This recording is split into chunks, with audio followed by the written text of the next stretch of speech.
Non. Bon, je pose une question un peu... on passe maintenant à la page 78. On retrouve les effets de l'angle de frottement du sol sur le déplacement latéral du mur. Alors, un déplacement latéral de 0,66, comme il a dit tout à l'heure le docteur Lafifi, X sur H, on trouve 0,66. Alors, on a 4 mètres de... Ouais. Ça doit être une inversion seulement. De quoi? De l'axe X. Donc normalement l'axe X de Tmax sur Y, c'est pour l'axe X de X sur H. Mais il faut faire attention à ça, parce que c'est des déplacements énormes. Même pour les autres, c'est la même chose. Alors, la référence 59 non fournie, ok, donc la même chose, 59, il faut la corriger. Alors, je pose la question maintenant pour la page suivante, 79. Donc, vous avez donc modifié la rigidité du parement. Alors, quand on remonte, on augmente donc, la rigidité à 4000, elle est assimilée à quoi? C'est-à-dire, pourquoi augmenter la rigidité du parement jusqu'à 4000? Alors, elle est assimilée à quoi? C'est quel matériau? Vous faites varier cette rigidité. Parce que généralement, c'est quoi le parement? Il est en quoi? Matériau. Le matériau du parement, c'est quoi? Dans notre cas, c'est un béton. C'est du béton. Oui. Alors, ok. Donc, vous modifiez un petit peu la rigidité du parement. C'est la rigidité du béton que vous modifiez ici. Alors 2000 à 4000 kN. Donc des fois, c'est pas la peine de faire des choses qui sont des paramètres qu'on ne retrouve pas dans la réalité. C'est une rigidité du béton qu'on ne peut pas remonter à 4000, donc c'est pas la peine de la mettre. D'accord? Alors, vous qualifiez ici, par exemple, ensuite, la page, juste le paragraphe Libadou. Vous dites, bon, il y a beaucoup d'explications, hein, parce que vous décrire ce que vous voyez dans les résultats, mais vous ne dites pas pourquoi. Dans toute cette partie-là. Alors, la différence entre un chercheur et un ingénieur, juste, il décrit ce qu'il voit, les résultats, mais un chercheur, il cherche derrière pourquoi on trouve ces résultats. Et ça, on ne trouve pas dans les explications. Donc, il faut peut-être rajouter la partie donc l'explication des résultats. Alors, d'après le dernier paragraphe ici, d'après les résultats obtenus, on remarque une légère augmentation au niveau des forces maximales, axiales maximales, dans les couches géosynthétiques. Alors, vous qualifiez donc cette augmentation de légère. Sur quelle base vous le dites? Est-ce que je vois une légère augmentation? شوفي يعمل la courbe بركة بعينك. Vous qualifiez, donc il faut quantifier. Quantifier sur quoi? C'est-à-dire vous prenez cette valeur-là et l'autre et vous regardez la différence. Si c'est 1%, on dit c'est négligeable. Si c'est 50%, c'est beaucoup. Alors si c'est légère, donc il faut des chiffres pour qualifier de légère, important, etc. Donc là, ça manque, tout ça. Donc vous regardez juste la courbe, il se peut que ce soit très important par rapport aux paramètres qu'on mesure. Des fois, 1 mm par rapport à 1 cm, c'est 10%. La différence. Alors 1 mm dans 6 mètres, c'est rien du tout. C'est négligeable. Donc il faut être qualifié, quand on qualifie quelque chose, il faut mettre un chiffre derrière. Calculer des écarts, par exemple, en pourcentage. Alors là, le module de Young du sol, la page 80. Normalement, c'est 35 ampères, c'est ça? 35 000, 35 ampères. Alors, on ne trouve pas dans les courbes. On trouve 10, 50 et 100. Vous avez sauté le... Non, j'ai oublié la courbe, 35. C'est une erreur, oui. Moi, je cherche, je suis dans le modèle, je ne trouve pas, donc il est sauté. Donc il faut faire attention à ça. Ouais, il faut rajouter, hein, il faut corriger ça, dans les deux courbes. Hein. D'accord?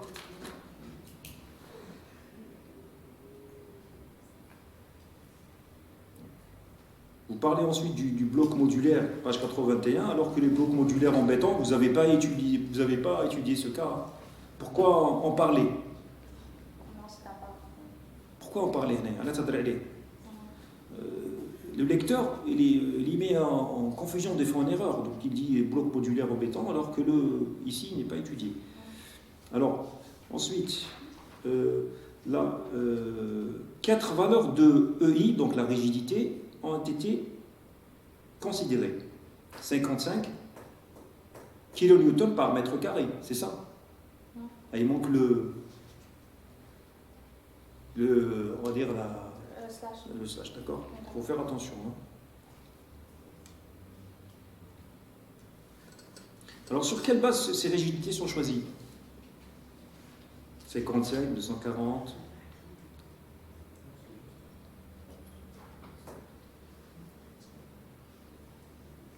C'est la pratique.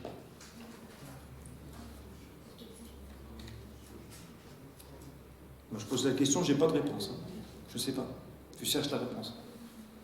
Sur quelle base? قلتي 55 240 5500 علاش علاه كيكبر سيدي شي جاو في راسك حطيتيه وخلاص ولا كيف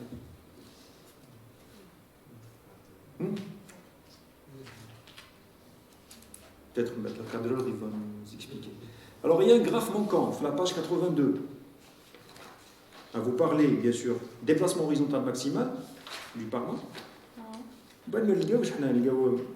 T max sur TY. C'est les forces axiales. Hein? Où est le déplacement? Où est le graphe de déplacement? 81. D'accord.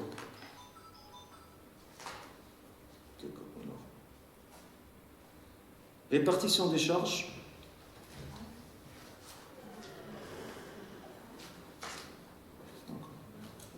Les pages d'après.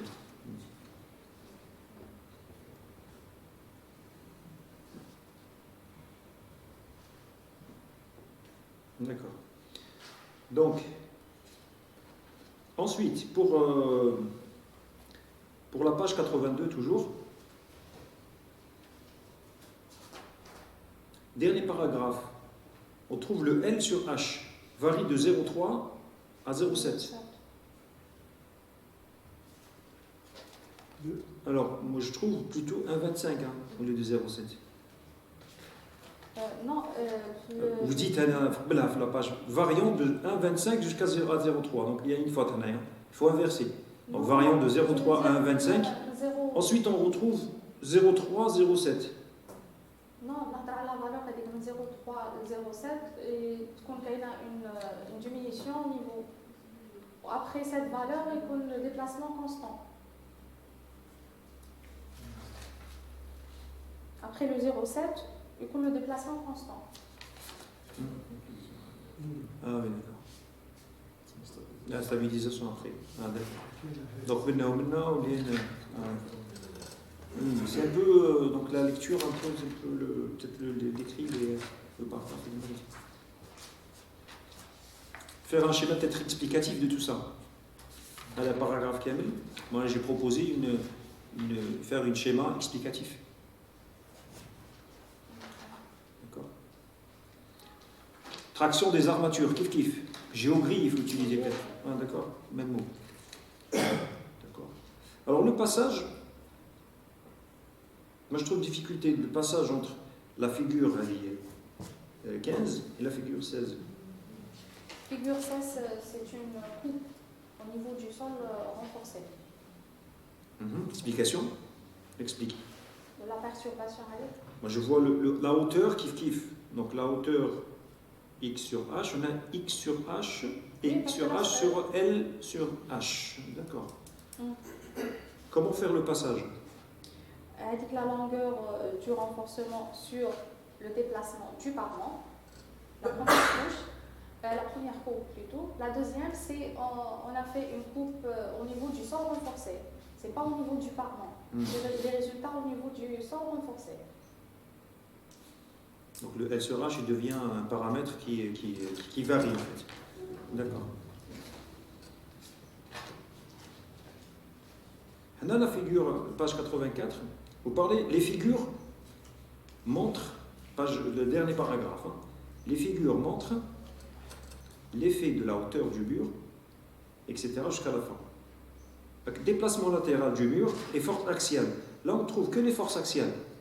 Les déplacements, la figure, c'est les déplacements de Kench. Oui ou non 4-15. 84.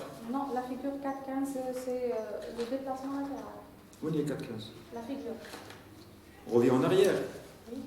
Hein La figure 4-15, c'est le déplacement latéral. Qui معايا, page 84. Oui. Qui معايا, page 84. Dernier paragraphe. Vous dites les figures montrent l'effet de la hauteur, etc. Alors vous dites deux figures, déplacement latéral et force axiale. Oui, la figure des forces axiales, c'est numéro 4-17. 4-17, ah d'accord. Et Et 4-15, c'est le déplacement latéral du parlement. Il fallait citer les figures. Il faut les citer. Non, on espère, on trouve une seule figure d'ailleurs. D'accord. Parce que tu as l'heure. L'analyse des résultats. Pour la retenue. Tu as le paragraphe. Il fait de la hauteur de H1 ou l'analyse. Voilà. On dit tiens. Allemand, c'est vrai. Hein Quel est le maquillage? Je n'ai pas trouvé. Soit un améjouf, soit. Je sais pas. Je suis bête. L'analyse des résultats, حطيتي لنا un graphe, ما حطيتيش l'analyse تاعو. Hein Il faut corriger ça aussi.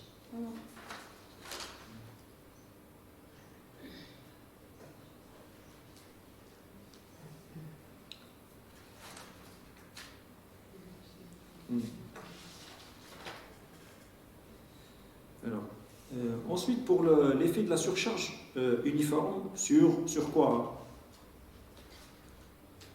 Sur le comportement du mur, toujours sur le Peut-être tu as rajouté un petit peu dans le titre, précisé, 2 mots en plus. Pour...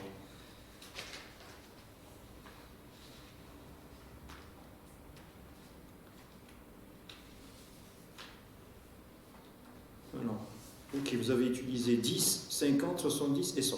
Sur quelle base aussi? La même chose. Je me pose la question. Vous avez fait la surcharge entre 10 et 100. Ça représente quoi en réalité? Est-ce que ça représente quelque chose?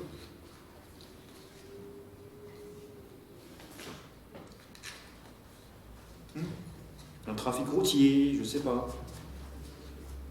des engins, la charge des engins, etc. Je sais pas. Il faut donner des explications. Hein, tout ça. Le résultat aussi, hein, pareil, la même chose. Alors, page 86, pour la figure 4.21, moi j'ai calculé les déplacements. Donc vous avez mis H, petit x sur H. Alors on trouve des rapports.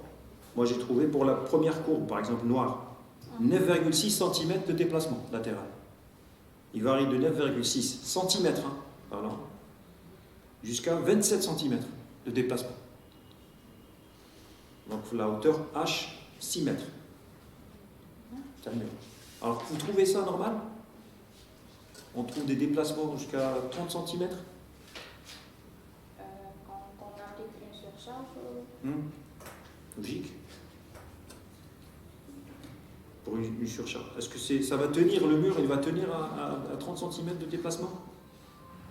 Comment il va se déplacer? Comme ça? non, vers l'extérieur, comme ça.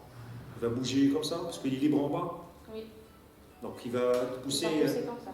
uniformément. Le flac qui donne l'animation des déplacements, comment il déplace? Non? Si, oui.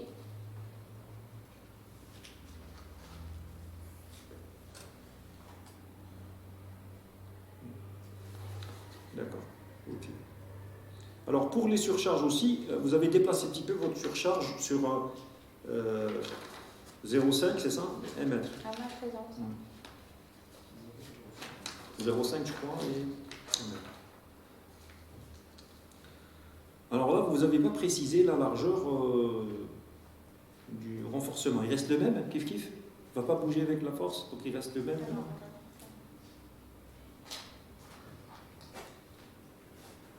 Maintenant, où sont l'analyse et les résultats? Le déplacement latéral. C'est le diapo, vous avez mis diapo 70, hein, moi j'ai mis. Donc là, je ne trouve pas dans le mémoire aussi la même chose. Hein. On trouve les résultats, page 90, mais on ne trouve pas l'analyse en fait des résultats. Vous dites cas étudié, page 89. Ensuite, il y a pas de. Vous mettez les résultats, mais il n'y a pas d'analyse en fait derrière. Vous l'avez remarqué ou pas? Je ne sais pas.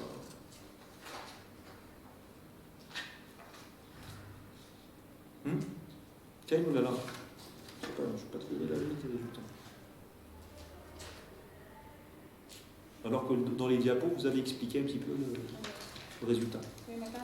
Le 15, hein? Il faut les rajouter. Si je ne vois pas, si. Je ne sais pas. Normalement, le 15. Je vais regarder, mais 15. Des résultats. Vous avez mis des résultats, mais sans analyse.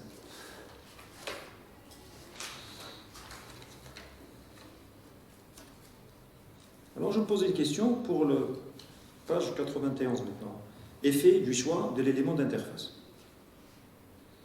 Alors, dans l'introduction, vous dites que le comportement à l'interface entre la structure et le remblai joue un rôle important.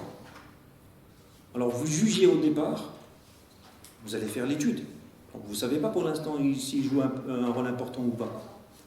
Alors que vous jugez directement dans l'introduction qu'il joue un rôle important.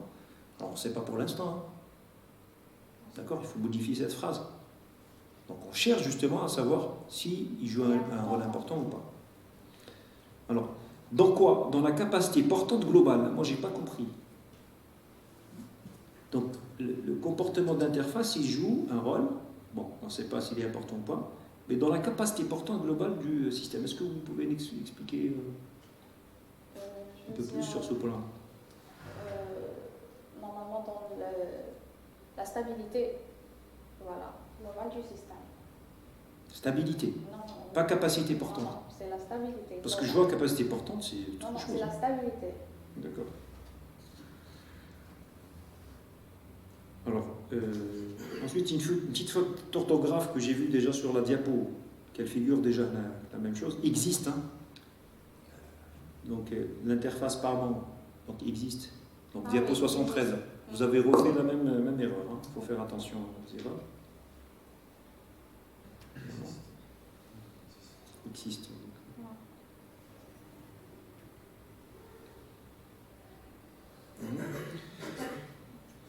Alors, les résultats, donc page toujours 71. Donc, pour les résultats, vous avez fait un petit paragraphe de 5 lignes. Pour moi, c'est une analyse un peu incomplète, qui est très superficielle. Je crois qu'il faut regarder un petit peu l'analyse des résultats. Alors, le résultat, il est page 92. Hein. 92. Alors, Tmax, c'est pas Tmax, hein. Tmax sur TY. C'est le X. C'est ça? Non, c'est Tmax. Non. Non. Attends. C'est 0,5, 1, 1,5, 2. C'est Tmax? Non. C'est le Tmax sur TY. Non, oui, sur TY. Il faut faire attention, il faut corriger ça.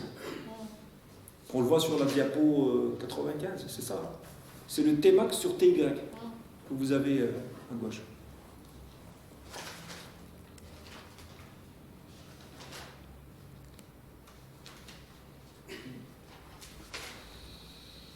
Alors vous trouvez au final,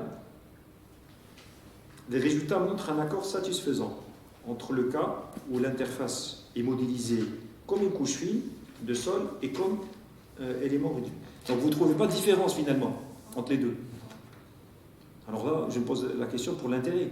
Donc finalement, il n'y a pas de différence. Parce que j'ai fait l'étude juste en modifiant l'angle de frottement seulement. C'est pour ça que je n'ai pas trouvé une différence. Peut-être il faut aller, comme il a dit, il faut aller pousser un petit peu la recherche dans ce point-là. Et surtout, l'angle de frottement, on va dire sol parement. Interaction sol-structure pour plus. Donc pousser un petit peu la recherche sur ces aspects-là. Et donc l'axe d'Y, il ne figure pas très bien. Hein. Donc sur la page, sur la figure 4.31. Le Y, je vois 0,8, 0,6. Il faut peut-être, c'est une erreur juste de forme. Moi, je trouve pour l'effet des propriétés de l'interface, toujours dans la même page, 93, que le paragraphe ici, donc l'effet des propriétés de l'interface, je trouve une répétition avec le point 4,4 de 1. Donc l'effet sur l'angle de frottement, du sol. Donc moi je vois que c'est une répétition seulement, ce paragraphe-là. Si on revient en arrière, on trouve la même chose. Bon, il y a quelques erreurs dans la conclusion, il faut faire attention. Voilà, mais il faut rajouter les perspectives dans la conclusion générale. Et voilà, j'ai terminé, Monsieur le Président. Merci.